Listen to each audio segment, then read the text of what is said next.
Hey everybody, welcome back to War Budgies. Welcome to episode 9 of Jericho Reach. I am super stoked about today's episode because we're finally doing race mode. If you have no idea what I mean by that, race mode is a special way of playing Warcaster that came out with the second Kickstarter in the Collision Course rulebook. I'll be explaining how it works as the game goes on, but it is a fast-paced vehicle versus vehicle, just absolute madness, and it's a lot of fun. Speaking of Kickstarters, the third Warcaster Kickstarter is now live.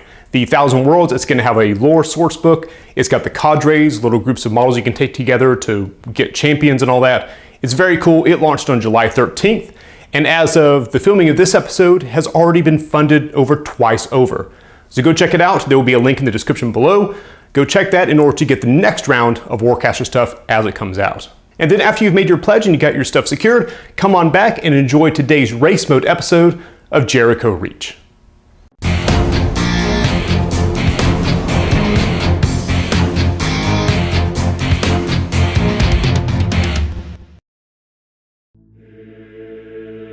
Archon, this is Taria. Archon here, Commander.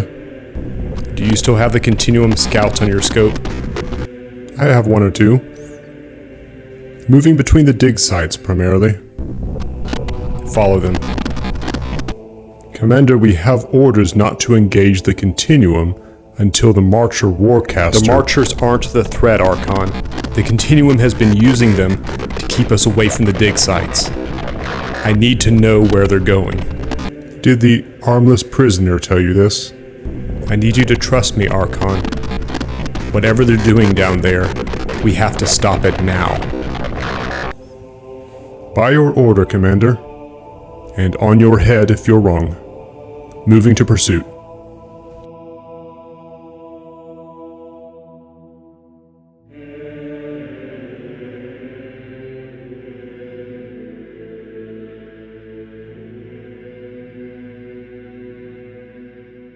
Void gates charging. Standby. And welcome everyone to race mode on Jericho Reach. I'll be honest, I have been freaking excited to do this episode ever since the first information about Collision Course came out. Race mode is a new way to play Warcaster that centers on a pair of vehicles in a high-speed, high-stakes competition towards victory. It's played a little bit differently than Warcaster. I'll explain the rules here in just a second, but first let's meet the armies. Every race needs racers. So for today, representing ISA, we have call sign Archon. He's an ISA interceptor, light vehicle. He's got an immolator down under the bottom and fixed guns on the front.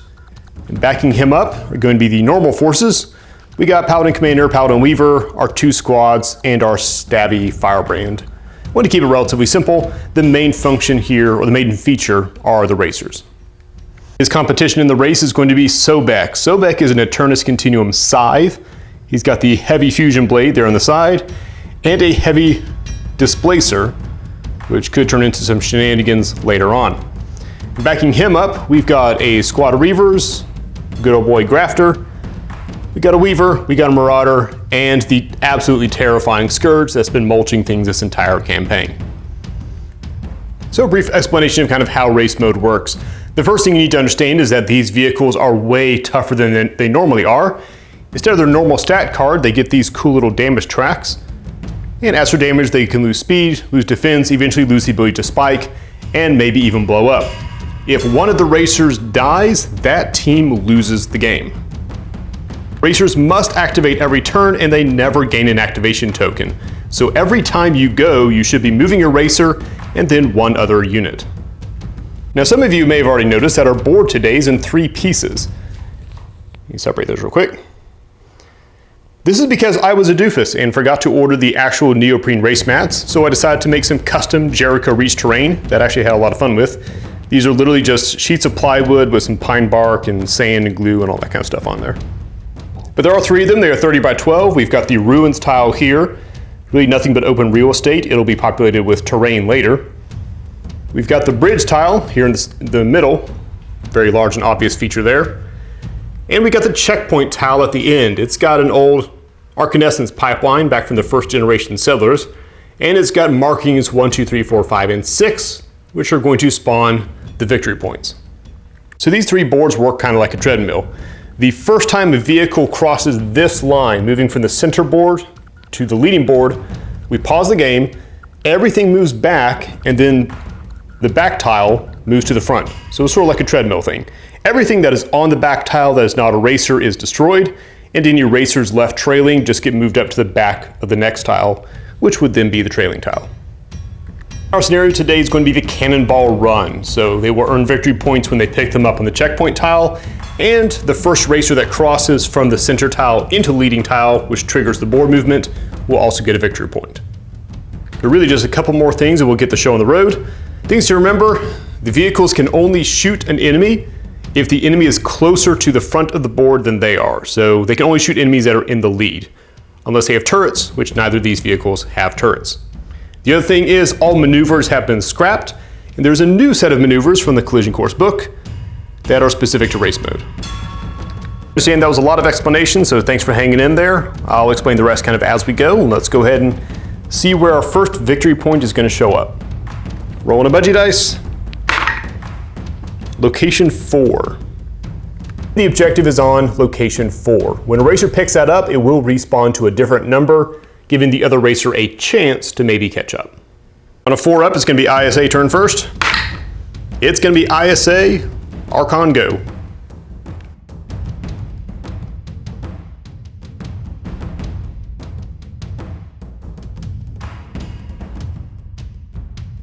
ISA Warcaster is going to naturally charge Archon.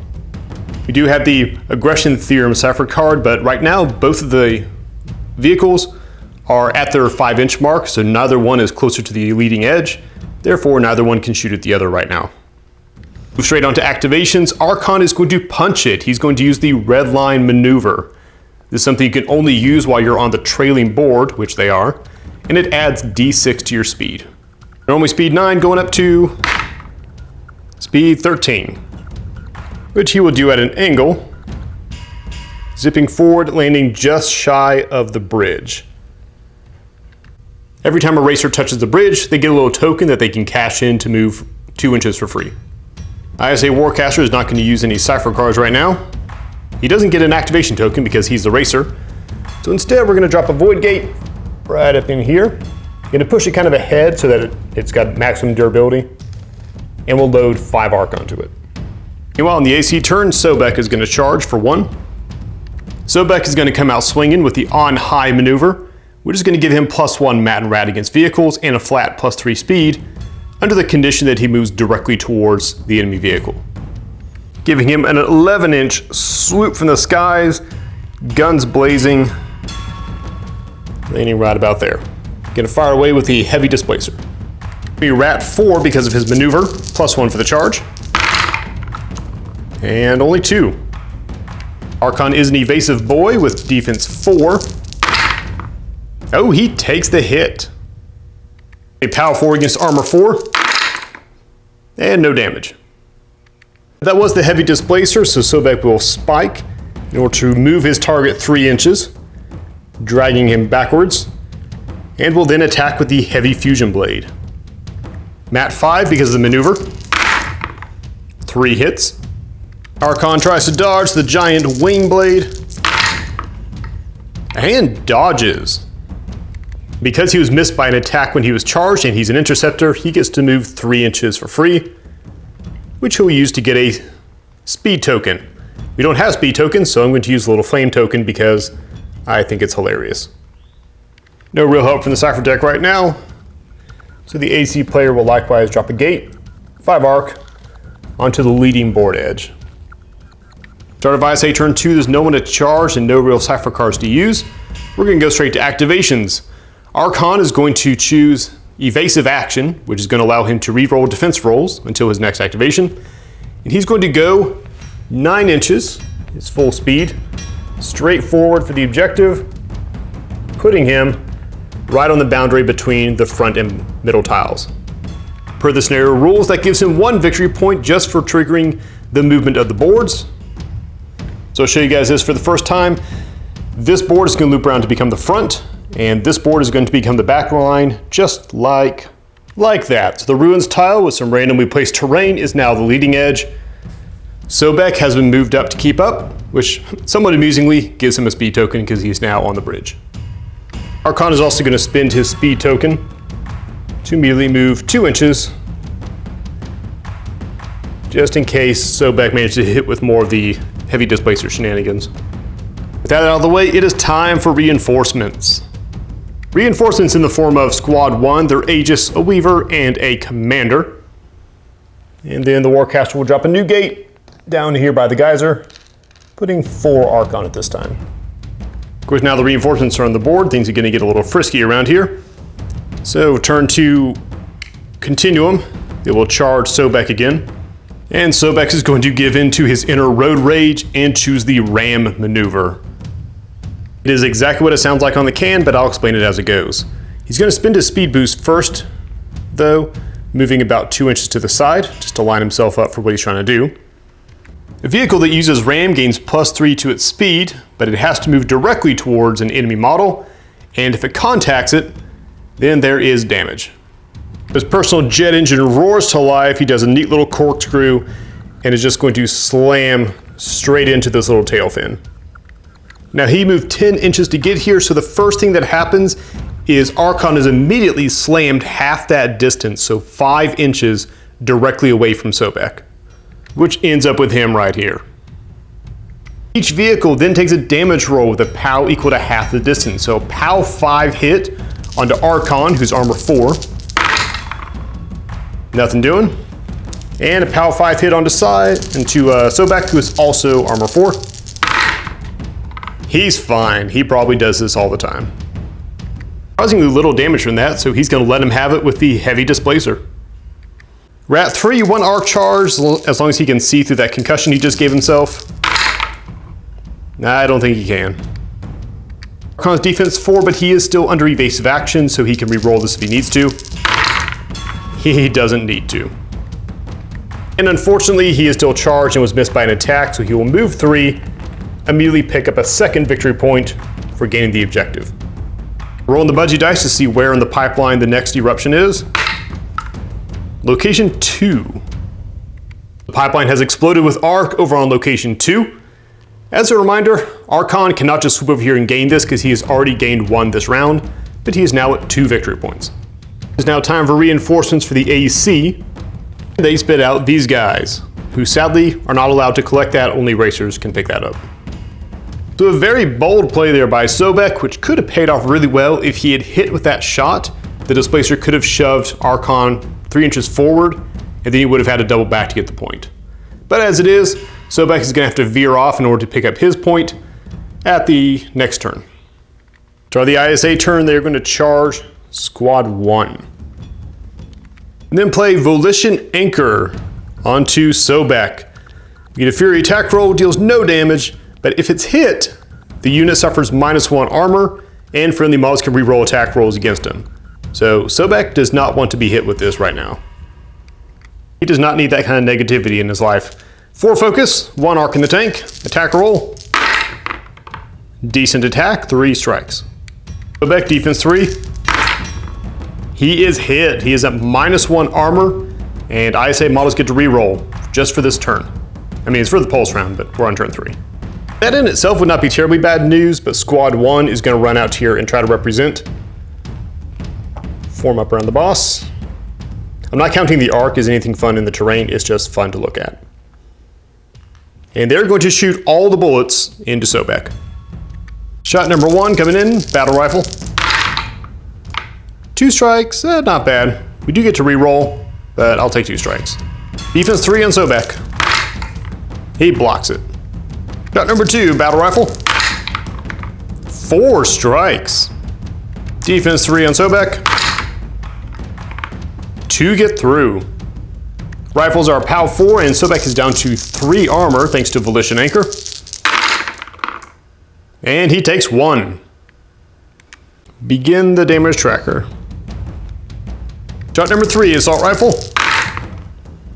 3 strikes, yeah, we'll take 3 strikes. You technically roll these at the same time, so you could re-roll when you see the result, but you know, it's a solo channel. Defense 3. Another 2 get through. Do they get lucky with the shooting? Armor 3. Yep, gets him one more health down. Finally, the most dangerous one is going to be the Aegis, because the Aegis' little cannon inflicts lockdown. Lockdown makes you slow, and you don't want to be slow on the race map. Here we go. 3 strikes, we'll keep it. Sobek defense. 1 gets through, and he is locked down. PAL 3 hit versus armor 3. And he deals a damage. Sobek has taken 3 so far. If he takes another 1, he will start to drop speed. But speaking of speed, he is now locked down. So -2 to his speed. For Archon's turn, he's going to choose the dogfighting maneuver. So he will have -2 speed, but he's allowed to shoot the guy behind him, which he would very much like to shoot the guy behind him. Rat 4 with a charge on the fixed guns. 2 strikes. You know, he's still under Volition Anchor, so we're gonna go and re-roll that one. Moderate improvement. 3 strikes versus defense 3. Oh, he blocks it. Shooting the Immolator now, this is the spooky one. Oh yeah, we're re-rolling for Volition Anchor. Shuffle him real good.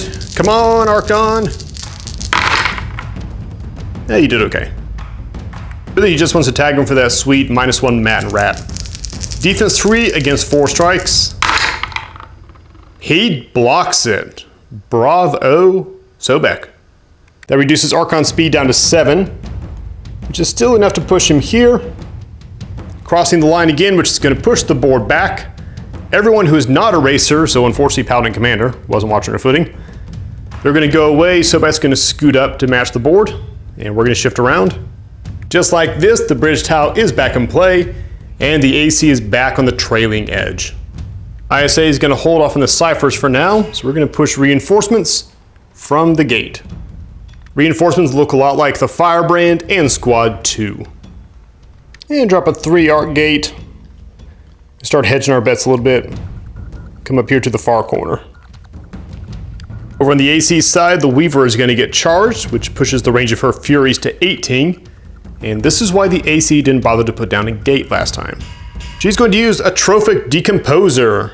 This is a PAL 2 shot. If it hits, they suffer the corrosion effect in addition to suffering a damage roll.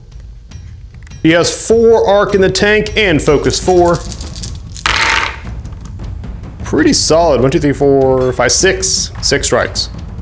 Archon running defense 4. Only blocks 2. He will suffer the corrosion effect, bringing him down to armor 3. And take a damage roll with 4 successes. Armor 3. Holy crap. I almost said something else on camera. 6, 7, 8, 9, 10, 11. Wow. So he takes 3 damage immediately, moving down to his -1 speed bar. Sobek is going to go for first activation. He's going to choose red line for his maneuver, getting D6 speed, 3 speed. That takes his speed 8 to speed 11, down to speed 9 for being under lockdown, which is enough to sort of drift sideways to about here, and he'll pick up his victory point. First one for the AC. And now that Sobek has moved onto the pipeline, every time a racer reaches the checkpoint line, they are allowed to roll 2 action die and heal that number of strikes. He heals 2 damage. Puts him back to his first point of damage. Firing the heavy displacer at Archon. 4 strikes, not bad. Archon defense 4. And 2 get through. PAL 4 on the displacer. Gets armor 3. Archon takes 2 more. ISA, very fast, kind of fragile. Perhaps as expected, he's going to spike to use the displacer to drag Archon back 3 inches. The Scourge is going to move up 6. Landing hereabouts. They don't really want to just start shooting over here because every time they miss him, he's going to jump 3 inches forward. Much like their opponent, the AC is going to drop a 3 arc gate here on the leading tile so that as the action comes across, they can get some guys out ahead of their enemy. That does it for Pulse Round 1. These games only go for 3 Pulse rounds, just like a skirmish game. So here's the status. Sobek, he's only taking 1 damage now after that heal, but he only has 1 victory point. He's having a real hard time keeping up with Archon, who keeps dancing around in that little interceptor. Archon's sitting on 3 victory points, but has also taken 5 damage and won't get to heal anything until they come back around to the checkpoint line. Though it's still anybody's race, they are pretty close together. We're going to move into Pulse Round 2 after we resolve some continuous effects. We're going to see if Sobek's lockdown goes away. He really hopes it does. It does. Does Archon's corrosion go away? It does as well.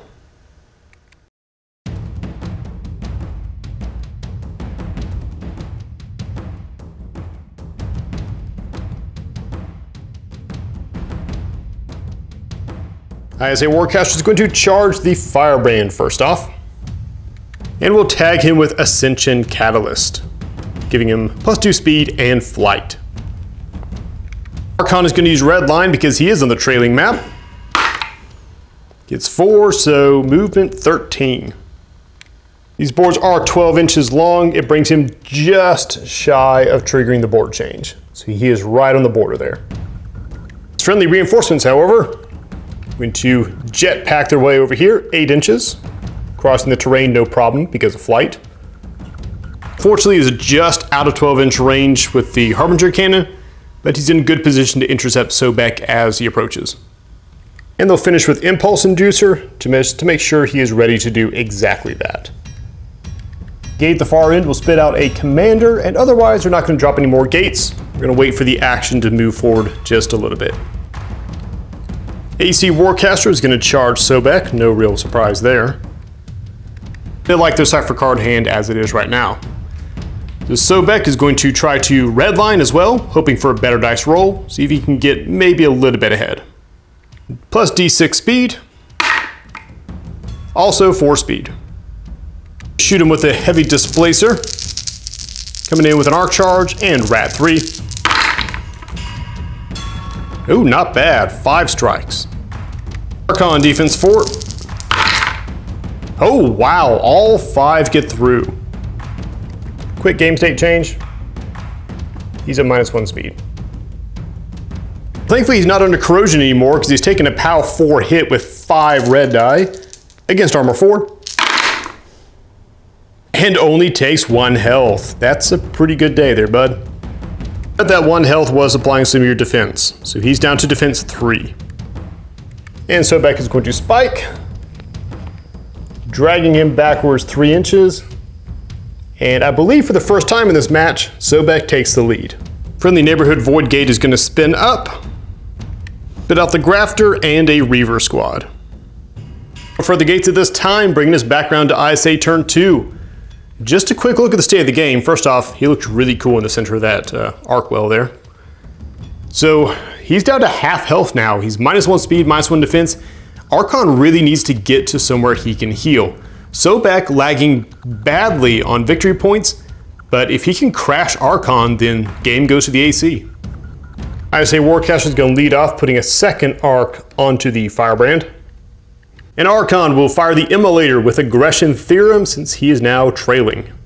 Rat 4, 1 arc charge, 3 strikes. Sobek defense 3. And 1 gets through, so Sobek is on fire. POW 5 hit.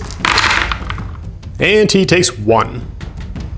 And he is on fire, which going by our previous battle reports in Jericho Reach, just makes the AC mad.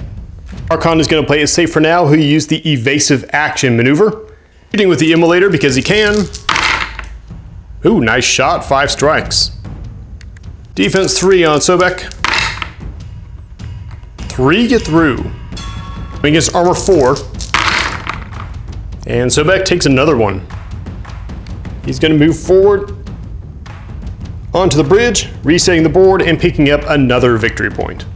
The board is thusly moved, which means we can roll the checkpoint to see which one is the active location. The winner is location 3. Flickering light of a leaking arc line shows up there. I say second activation will be the Firebrand, who will hustle up 6 inches, just barely getting within range of his weapons. And he's going to try to do some damage to cover his buddy. Because Archon seems like a nice guy, he's got some friends. We have 2 charge for Matt. We're going to use the repulsor shield first. Oh, very nice. 6 strikes. Defense 3. 4 get through. Shield's only POW 2. Let's see what we can do against armor 4. And he takes another one. Putting Sobek at -1 speed. Swing with the fusion glaive next. Ooh, also nice. 5 strikes. Jump straight into defense roll. Defense 3. Not a 1. POW 5, 5 red dice. This might sting a little bit going against armor 4. Okay, not too bad actually. That's actually only 1. Only 1 health. Finish off giving him the old Harbinger cannon. Rat 4. Okay, 5 strikes. Defense 3. 3 get through. POW 4. And he takes another one. Bringing him down to, I don't know, that's half. He's getting close to half. 1 more, he starts to lose defense. That is it for the Firebrand, and the bad news about being a foot soldier on race mode is you will very quickly be left in the dust. No time for cards help. So we're gonna come over here to the gate. Spawn out a Weaver. Throw some Furies around. And we'll drop a 3-arc gate right up here by the pipeline. That's my arc. Back around to AC for their turn. Putting a charge onto Sobek. And they're going to use Cankerbane on Sobek. So anyone who he hits in melee will suffer the corrosion effect. He's going to choose a red line maneuver. See if he can get a boost ahead of Archon. At least towards the little speed gate there. Come on, big money. 4 inches. So with his 11-inch move, Archon is going to zip over the top of his opponent, ending up right about here, getting himself a speed token, which is funny because he is also on fire. Because he has a scythe who is charged, he's allowed to make 1 melee attack over everyone he crossed over, so melee attack against Archon. 2 strikes. Archon defense 3. 1 gets through. Because of Cankerbane, that also means corrosion. Going against armor 3. Takes a health. He would love to make a normal melee attack, but Archon is now behind him. But he's okay with this because he's now under corrosion. His other activation will be a very bold unit of Reavers, who will fall over. And we'll hustle up to here. Try to put some shots into Archon now that he's semi-weakened. Gonna be 3 shots with the nailers. So rat 3. 2 strikes. Archon defense 3. 2 get through. Trying to break armor 3. Takes another health. Archon's really getting down there. He's got 3 health remaining. Honestly, this is a bit of a gamble because for every miss, he gets to jet forward 3 inches. The AC strategy has kind of drifted away from victory points and towards total destruction. So, second pistol. 3 strikes. Archon defense. 2 get through. Going against armor 3. He's fine. Really not fine, but I don't want to make 3 smoke clouds coming out of his engines. Final shot. 2 strikes and defense roll. Hey, he blocks 1. Brings his nose just slightly ahead of Sobek's. In which the AC Warcaster plays Recurrent Apotheosis, and quite horribly, one of the warrior models poofs and is replaced by the Immortal Weaver. And the AC will drop a gate with 3 arc. ISA turn, I'm going to put an arc charge onto the Paladin Commander. And drop Dominion Imperative, letting both of the solos move up to 2 inches, leading them to kind of spread out like so. Archon chooses evasive action, moves up, gaining another victory point and resetting the board. Board reset with a little extra terrain down there, some new geysers, and he will spend his speed token Move up 2 inches. Picking up this victory point, bringing them to, what, 6 now? And healing 2 action die, which he very sorely needs. And he gets 1 back. So he is still in terrible shape, just not quite as terrible shape as he was a second ago. But it is becoming clear that it is now a chase to the death. The AC don't really have any hope of catching up in victory points, but they could feasibly bring him down and that would win the game. Paladin Commander will move 6 inches up and hack with her little sword. Mat 4 with an arc charge. 3 strikes.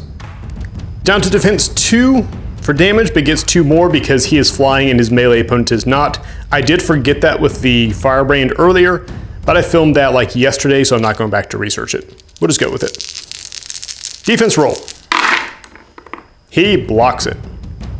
She will fire her cannon at point blank range, always a ballsy move. 6 strikes. This is ranged attacks, only defense 2 for being a flyer.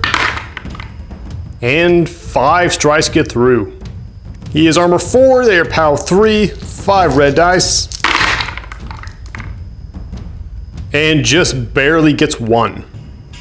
Bringing him to actually the same level that Archon is right now.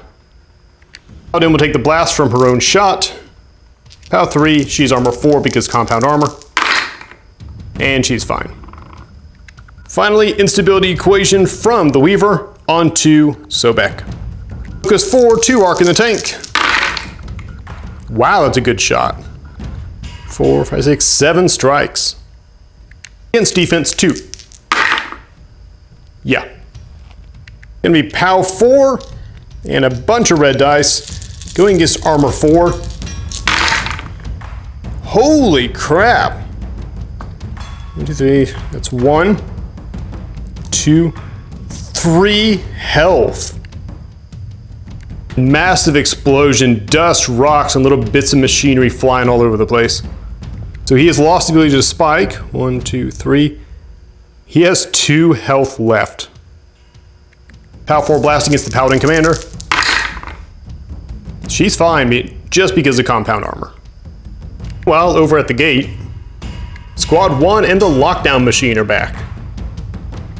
Gonna return a 3 arc gate just farther up the field.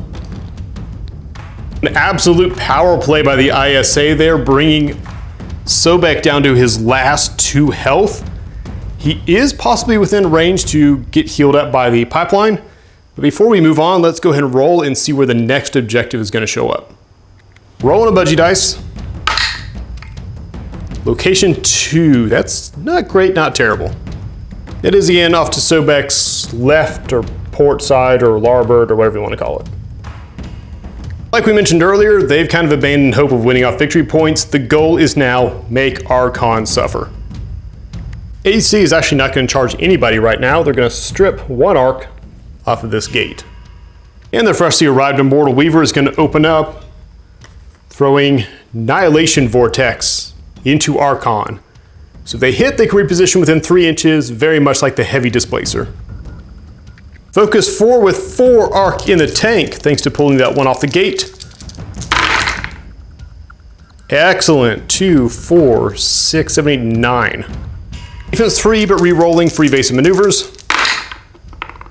We should probably re-roll. Still, that's like 7 getting through. Here we go, POW 3 and 7 red dice against armor 3 because he's still under corrosion. Oh wow. 1, he takes 2. Meaning he has also lost the ability to spike. And she drags him 3 inches backwards. Sobek is not in the mood to take chances right now. He is going to gun it, pushing red line, which will give him an extra... Oh, that's disappointing, buddy. But he'll use his speed token in order to move up 2 inches. And then with his now 8-inch movement, he will cross just over Archon.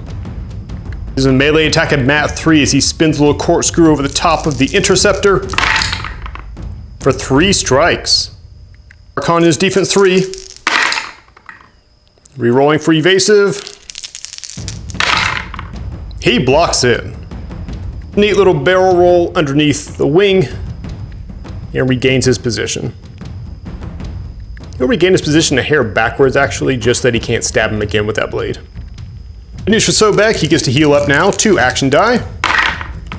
He doesn't heal a dang thing. This is gonna be really close and not at all for the reasons I thought it was gonna be. Both of the racers are down to their last legs, so to speak. We're not quite done yet as the Weaver runs up. She'll take her action as a solo, firing her psychokinetic hood at him on 2 strikes. Archon defends. Archon gets to reroll for evasive. He blocks it. Now that Sobek is done, he's going to go ahead and scoot up his 3-inch move. Which leaves the AC with not a lot of options to try to get those last little bits of health. So the Weaver is going to again try a trick, throw Paralytic Disruptor. It's a POW 4 hit with the lockdown effect if it hits. Of course, if we get a roll like earlier, this game could be over right now. She is focus 4 arc in the tank. 5 strikes. 5 strikes is not nearly what we were hoping for. Reroll for evasive. Okay, he still takes 2 and is locked down, -2 speed. All right, he has armor 3. We're coming in with a POW 4, 2 red dice. Can they do it? They get 1 more off him. He is again right on the edge of demise. There's no real chance of healing for either of them because they have to wait for this checkpoint to cycle all the way around to do that again. From the gate, the AC deploys the Scourge. And assuming he gets to act with those scary little rocket pods or anything, Archon has drifted pretty close to his side of the board. They'll put a 2-arc gate up here in the corner because why not? That wraps the pulse round. I don't even think we're going to bother counting victory points at this point. It's just a matter of who can survive pulse round 3. Both racers are at 2 health remaining, moving into the final pulse round. And we have to resolve these effects first, so we're going to go lockdown corrosion, and honestly, that fire could end it right now. And how lucky you feel. Does corrosion expire? Corrosion expires. Does lockdown expire? Lockdown expires. All right, this bodes well for you, Sobek.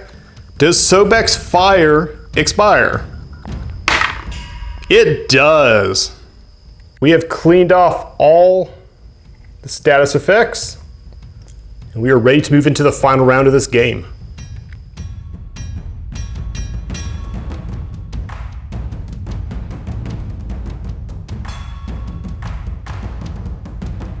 As a Warcaster charges Squad 1. Bestow upon them the Metamorphosis. +2 Rat Mat Defense. They're going to do their best to finish this before the Scourge gets involved. So Age is moving up. Everyone's going to form up around him. They're going to do their absolute best with an arc charge and Rat 5 to bring down Sobek. First shot, assault rifle. Good opener, 5 strikes. Defense 2 for damage. Blocks 3, well done. 2 strikes get through. Gonna crack armor 4. Oh, armor 4 cracked for 1 damage. Brings him to his last health. This could be the day Squad 1 finally steps up and earns the name of Taria's Vanguard. And now they're gonna miss all their shots now that I've said that. Right, number 2, assault rifle, Rat 5. Holy crap. 6, 7, 8 strikes. You know what? I take it back, little guys. Defense 2. Only 1. Could be it. Trying to break armor 4 for the last health. Yeah. A hail of bullets shooting underneath Archon as he zips by, catches the wing, which clips the edge of this pipe, and Sobek ends up in the dirt, spinning end over end. The ISA will get to move in on the AC compound unopposed.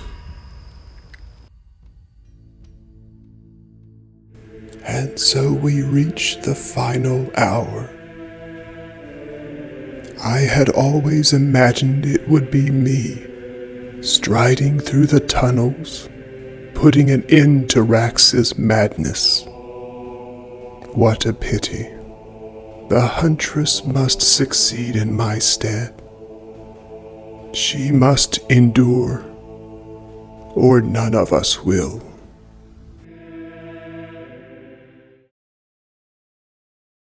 I hope you guys enjoyed that episode. We are going to be hanging on to those boards, so you will be seeing more of Race Mode come Season 2 of Jericho Reach.